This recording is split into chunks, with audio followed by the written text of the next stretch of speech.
तो अब हम नंदगांव से बरसाना की तरफ जब चलते हैं तो एक गांव गाजीपुर पड़ता है, वहाँ पर है प्रेम सरोवर। प्रेम सरोवर है जो वहाँ पर सुदामा की कुटी है, सुदामा जी की। तो मैं आपको लेके चलता हूँ अंदर की तरफ।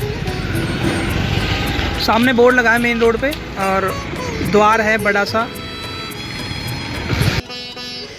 ये जो तालाब है बरसाना से 1 मील दूर नंदगांव जाने वाली सड़क है, उस पर है। नाव के आकार का हरे भरे पेड़ है इसके चारों तरफ। देखकर ऐसा लगता है कि प्रेम ही तालाब के रूप में प्रकट हुआ है। ये वह जगह है जहाँ राधिका और श्री कृष्ण एक साथ प्रेम लीलाओं का आनंद लेते हैं। ये वह जगह भी है जहाँ पर राधिका में प्रेम वैचित्र प्रकट हुआ था। एक बार यहाँ राधा रानी और श्री कृष्ण राधा रानी की सभी सखियों के साथ बैठे हुए थे, तभी एक बम्बल भी होती है ना, मतलब भंवरा, तो वो राधा रानी के फेस के आसपास मंडराने लगा, जिसे राधा जी तो डर गई थी और अपने फेस को हाथों से कवर कर लिया। तो वहीं मधुमंगल जो श्री कृष्ण का एक सखा था, उसने ये सब देखा तो उसने अपनी छड़ी ली और भंवरे को भगाने लगा और दौड़ के उसे भगाने लगा।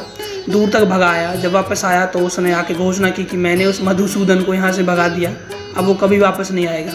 जब राधा रानी ने ये सुना तो उन्हें सोचा कि मधुसूदन मतलब कि कृष्ण चले गए हैं और उन्हें छोड़कर, और वो कभी वापस नहीं आएंगे अब।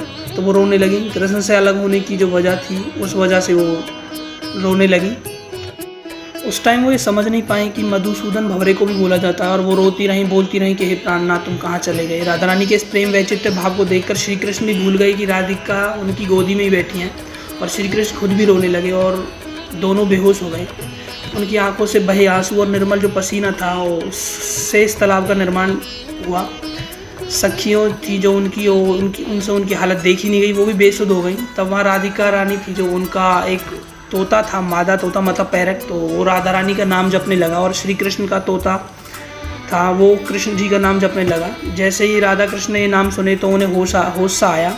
फिर उसके बाद वो एक दूसरे को बड़े प्रेम से देखने लगे।